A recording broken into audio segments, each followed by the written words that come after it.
Okay, good morning students. நம்ம கௌசானல் காலேஜோட வகுப்பறை கிளாஸ் எடுக்கிறோம். இன்னைக்கு நம்ம பார்க்க போற சப்ஜெக்ட் வந்து டேட்டாபேஸ் மேனேஜ்மெண்ட் சிஸ்டம். இது வந்து BSc computer science, IT, BCom CA and பிசிஏக்கு இருக்கக்கூடிய ஒரு பேப்பர், ஒரு கோர் பேப்பர். அந்த பேப்பரில் இருக்க ஃபர்ஸ்ட் யூனிட்டை வந்து நம்ம ஸ்ப்ளிட் பண்ணி இன்னைக்கு நம்ம கிளாஸில் பார்க்க போகிறோம். ஓகே, இப்போ டிபிஎம்எஸ் இதில் ஃபர்ஸ்ட் யூனிட் நம்ம பார்க்க போகிறோம். Introduction to database management system. இதோட ஃபர்ஸ்ட் யூனிட்டை நான் 5 பார்ட்டாக பிரிச்சிருக்கேன். அதில் பார்ட் 1 இப்போ நம்ம பார்க்க போகிறோம். இதில் என்னென்னலாம் இருக்குது அப்படின்னு சொல்லிட்டு பார்த்தோம்னா, இன்ட்ரடக்ஷன், டிபிஎம்எஸோட டெஃபினிஷன், டிபிஎம்எஸ்ல நம்ம யூஸ் பண்ணுற applications, purpose of DBMS, views of data, அதுக்கப்புறம் இதில் கேட்கக்கூடிய ப்ராபபிள் கொஷின்ஸை பற்றி இதில் நம்ம பார்க்கலாம். ஃபர்ஸ்ட் நம்ம பார்க்க போகிறது இம்பார்ட்டன்ட் டேர்ம்ஸ் இன் டிபிஎம்எஸ். டிபிஎம்எஸ்ல நமக்கு தெரிஞ்சிக்க வேண்டிய இம்பார்ட்டன்டான terms. First term is data. டேட்டானா என்ன அப்படின்னு சொல்லி பார்த்தோம்னா, it is a raw unorganised fact. ஒரு விஷயம் வந்து ஒரு முழுமையான தகவல்களை தராத ஒரு இன்ஃபர்மேஷனை வந்து நம்ம ஒரு விஷயத்தை வந்து நம்ம டேட்டான்னு சொல்லுவோம். அதுக்கு எக்ஸாம்பிள் பார்த்தீங்கன்னா, ஒரு நேம் வச்சிருக்கேன், அனு, அப்புறம் ஸ்டூடெண்ட், கௌசானல் காலேஜ் அப்படின்னு சொல்லிட்டு நான் சில வேர்ட்ஸ் கொடுத்துருக்கேன். இந்த வேர்ட் பார்த்தீங்கன்னா தனியாக பார்க்கும்போது இது ஒரு நவுனாக தான் தெரியுமே தவிர இதனால எந்த சென்டென்ஸும் கிடையாது. So such datas, such informations, such இதெல்லாம் வந்து நான் என்ன சொல்கிறேன் அப்படின்னா டேட்டாஸ்ன்னு சொல்கிறேன். அதுக்கப்புறம் இன்ஃபர்மேஷன். இன்ஃபர்மேஷன்னா என்ன அப்படின்னா, the data is processed, organized, structured or presented in a given context. இப்போ நம்ம மேலே சொன்ன ஒரு டேட்டாவை வந்து ஒரு ஆர்கனைஸ்டு ஃபார்மாக, ஒரு ஸ்ட்ரக்சர்டாக நான் கொண்டு வந்தேன் அப்படின்னா அதுக்கு பேர் இன்ஃபர்மேஷன் அப்படின்னு சொல்கிறேன். எப்படி? இப்போ ஃபார் எக்ஸாம்பிள் மேலே எடுத்துகிட்டு அதே எக்ஸாம்பிளை வச்சு நான் கொடுக்குறேன். Anu is a student, Kausanal college of arts and science அப்படின்னு கம்ப்ளீட்டாக ஒரு ஃப்ரேமாக கொடுக்கும் போது அது ஒரு இன்ஃபர்மேஷனாக எனக்கு மாறிடுது. அடுத்து மூணாவதாக கொடுக்கறது டேட்டா பேஸ். டேட்டா பேஸ்னா என்ன அர்த்தம் அப்படின்னா, a collection of interrelated data. இன்டர்ரிலேட்டட்னா என்ன அப்படின்னா, ஒரு டேட்டாவும் இன்னொரு டேட்டாவும் அதுக்குள்ள சம்பந்தப்படுத்தப்பட்டதாக இருக்கணும். அதுதான் இன்டர்ரிலேட்டட் டேட்டா. ஸோ இது மூணுக்கு நான் ஒரே எக்ஸாம்பிள் எடுத்திருக்கிறேன். இப்போ இதுக்கு எக்ஸாம்பிள் பார்த்தீங்கன்னா, Anu is a student studying in Kausanal college of arts and science. அப்போ என்ன ஆயிடுச்சு, அனு இஸ் அ ஸ்டூடெண்ட்ங்கிறது ஒரு information, Kausanal college of arts and சயின்ஸுங்கிறது ஒரு இன்ஃபர்மேஷன். இது ரெண்டையும் நான் கிளப் பண்ணி மொத்தமாக என்ன பண்ணிட்டேன் அப்படின்னா ஒரு டேட்டா பேஸாக கொடுக்குறேன். இதுதான் நம்ம டேட்டா பேஸில் தெரிஞ்சுக்க வேண்டிய இம்பார்ட்டன்டான டேர்ம்ஸ்.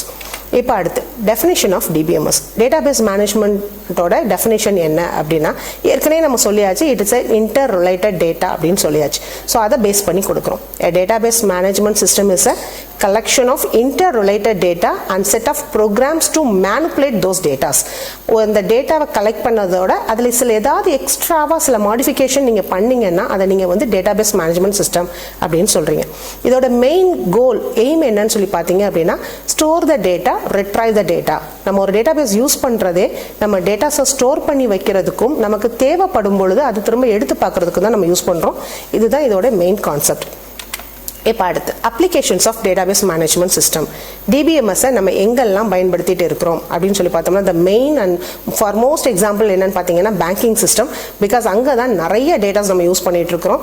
ஸோ அதனால் ஃபர்ஸ்ட் எக்ஸாம்பிளாக நான் பேங்கிங் சிஸ்டம் எடுத்துக்கிறேன். அதுக்கப்புறம் sales, airlines, industry, education sector. இந்த எஜுகேஷன் செக்டாருக்குள்ள ஸ்கூல், காலேஜஸ், யூனிவர்சிட்டிஸ் எல்லாமே வந்துடும்.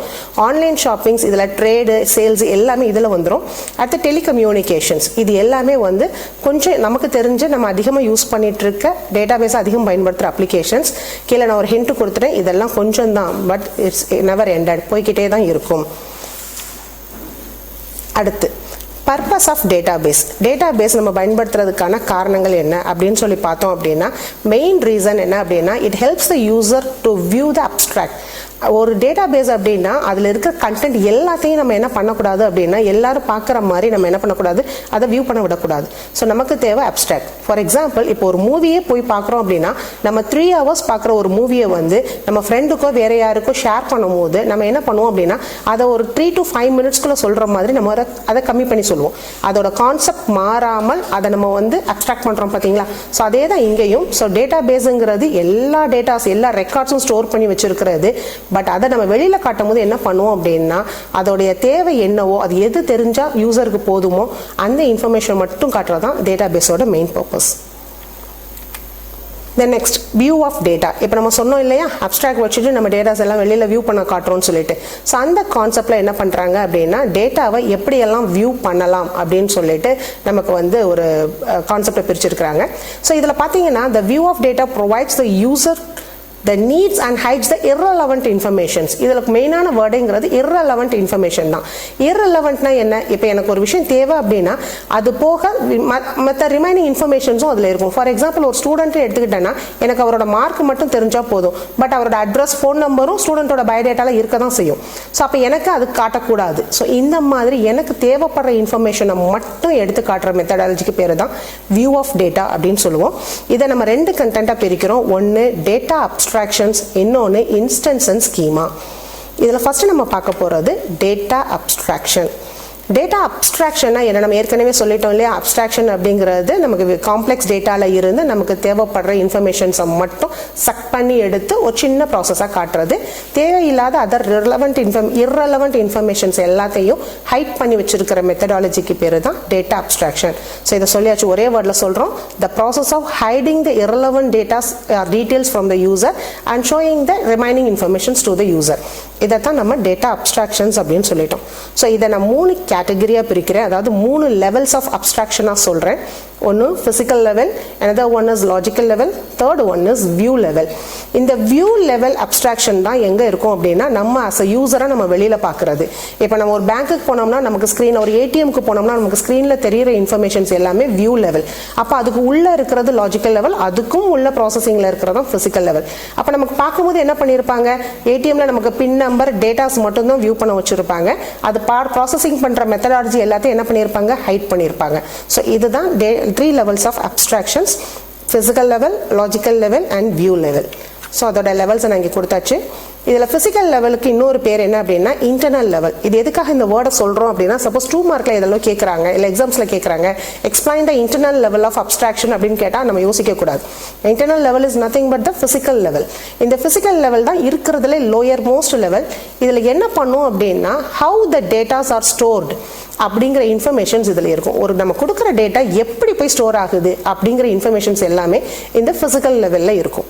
அடுத்த செகண்ட் லெவல், அதுக்கு அடுத்து மீடியம் லெவல் வந்து என்னென்னா லாஜிக்கல் லெவல். இதோட இன்னொரு பேர் வந்து கான்செப்சுவல் லெவல் அப்படின்னு சொல்லுவாங்க. இது வந்து மிடில் லெவலாக இருக்கும். இதில் என்ன இருக்கும் அப்படின்னா, வாட் டேட்டாஸ் ஆர் ஸ்டோர்டு அப்படிங்கிற இன்ஃபர்மேஷன்ஸ் எல்லாமே இதில் இருக்கும். ஃபஸ்ட்டு சொன்னது how the datas R stored, செகண்டில் வாட் டேட்டாஸ் ஆர் ஸ்டோர்ட். இது ரெண்டும் நம்மளுக்கு யூஸ்வலாக யூசருக்கு வந்து வெளியில் தெரியாது. நம்ம யூசர் பார்க்குறது எல்லாமே என்ன அப்படின்னா எக்ஸ்டர்னல் லெவல் அப்படின்னு சொல்கிற இந்த வியூ லெவல் மட்டும்தான். So this is the highest level of data abstraction. இந்த லெவலோட தான் என்ன பண்ணுவாங்க அப்படின்னா யூசர்ஸ் எல்லாமே இன்ட்ராக்ஷன்ஸ் பண்ணுவாங்க. Right. So level of abstractions கிளியராக இருக்குதுங்களா? இப்போ அடுத்த topic instance and schema. Instance and ஸ்கீமாவுமே வந்து வியூஸில் வர ஒன் ஆஃப் த டாபிக் தான். இன்ஸ்டன்ட் அப்படின்னாலே உடனடியாக அப்படிங்கிற மாதிரி நமக்கு தெரியும். So instant coffee, instant tiffins எல்லாம் கேள்விப்பட்டிருக்கோம் இல்லையா, அதே மாதிரி இன்ஸ்டன்ஸ். இந்த இன்ஸ்டன்ஸ்னால் என்ன அர்த்தம் அப்படின்னா, ஒரு டேட்டா பேஸில் ஒரு குறிப்பிட்ட டைமில் என்ன டேட்டா ஸ்டோர் ஆகுதோ அதை இன்ஸ்டன்ஸ் ஆஃப் டேட்டா பேஸ் அப்படின்னு சொல்லுவாங்க. இப்போ ஃபார் எக்ஸாம்பிள் கரெக்டாக இன்னைக்கு 10 மணிக்கு நான் ஒரு ரெக்கார்டை ஸ்டோர் பண்ணுறேன், ஒரு இன்ஃபர்மேஷனை ஸ்டோர் பண்ணுறேன் அப்படின்னா 10 மணிக்கு ஸ்டோர் பண்ண அந்த இன்ஃபர்மேஷன் வந்து இன்ஸ்டன்ஸ் அப்படின்னு சொல்லுவோம். அடுத்து ஸ்கீமா. ஸ்கீமானா என்ன அப்படின்னா, overall design of the database is known as schema அப்படின்னு சொல்லுவாங்க. இந்த ஸ்கீமாங்கிறது நம்ம வெளியில் பார்த்தோம்னா ஒரு அவுட்லைன் ஸ்ட்ரக்சர், இப்படி தான் இருக்கணும் அப்படிங்கிற அந்த ஸ்ட்ரக்சருக்கு பேர் தான் ஸ்கீமா. இந்த ஸ்கீமாவை நான் 3 லெவலாக பிரிக்கிறேன். இது எப்படி நம்ம லெவல்ஸ் ஆஃப் வியூவை பிரித்தோமோ அதே மாதிரி தான் இங்கே ஸ்கீமாவும் அதே மாதிரி physical schema, logical schema and view schema அப்படின்னு சொல்லிட்டு 3 கேட்டகரியாக பிரிக்கிறேன். இதுக்கு ஒரு எக்ஸாம்பிள் கொடுத்தாச்சு ஸ்கீமாவுக்கு. இப்போ ஸ்கீமாவோட எக்ஸாம்பிள் பார்த்தீங்க அப்படின்னா, ஒரு ஸ்டூடெண்ட்டோட டீட்டெயில்ஸ் எடுத்திருக்கேன். அந்த ஸ்டூடெண்ட்டோட நேமு, அவரோட ஐடி, அவரோட கோர்ஸ் ஐடி இங்கே இருக்கும்.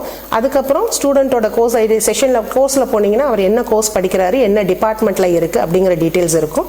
3வது அவர் செக்ஷன் பார்த்தீங்கன்னா எந்த செக்ஷன், அதுக்கு அந்த கோர்ஸ் ஐடியோட எப்படி ரெலவெண்ட்டாக இருக்குது. இப்படி எல்லாமே இது வந்து இல்லைன்னா எல்லாமே தனித்தனியாக இருக்குது. இப்போ நான் ஸ்டூடெண்ட்டுன்னு கேட்டேன்னா அவருக்கு ஐடி, அவரோட நேமு, இது எனக்கு ஒரு ரெக்கார்டில் இருக்கும். அவர் எந்த டிபார்ட்மெண்ட்டை சேர்ந்தவர், என்ன கோர்ஸ் படிக்கிறார் கோர்ஸ் ஃபைல்ல இருக்கும். அவர் என்ன செக்ஷன்ல இருக்கிறாரு அப்படிங்கிறது செக்ஷன் ஃபைல்ல இருக்கும். ஸோ இந்த ஒரு அவுட்லைன் ஸ்ட்ரக்சரை எனக்கு காட்டுறதுக்கு பேர் தான் என்ன அப்படின்னா ஸ்கீமான்னு சொல்றோம். இது 3 டேபிளை ரெஃபர் பண்ணி நமக்கு என்ன பண்ணுது, ஒரு அவுட்லைன் ஸ்ட்ரக்சரை நமக்கு கொடுக்குது. ரைட். ஸோ இந்த டாப்பிக்கில் நமக்கு பார்க்க போகிற கொஷின்ஸ் எல்லாமே என்ன அப்படின்னா, ஒரு 5 கொஷின்ஸை சிம்பிளிஃபை பண்ணியிருக்கேன். ஒன்று டிஃபைன் DBMS அப்படின்னு சொல்லிட்டு கேட்கலாம். நம்ம ஃபஸ்ட்டு ஸ்லைட்லேயே கொடுத்துருக்கோம். DBMSனா என்ன, collection of interrelated data அப்படின்னு சொல்லி கொடுத்துருக்கோம். இந்த கொஷின் எழுதும் போது அதோட கோல்ஸ் அப்படின்னு சொல்கிற ஸ்டோர் அண்ட் ரிட்ரைவையும் சேர்த்து எழுதணும். இந்த second question views of data, third one schema, fourth one define instance, and the last one is various levels of abstraction. So 10 mark questions la கேட்டாங்கன்னா இந்த levels of abstractions நீங்க diagram ஓட போட்டு explain பண்ணனும். ஓகேவா? So இது first unit ஓட ஒரு first half. இதுல உங்களுக்கு doubts இருக்காது, இருந்தா comment box ல comment பண்ணுங்க. Thank you.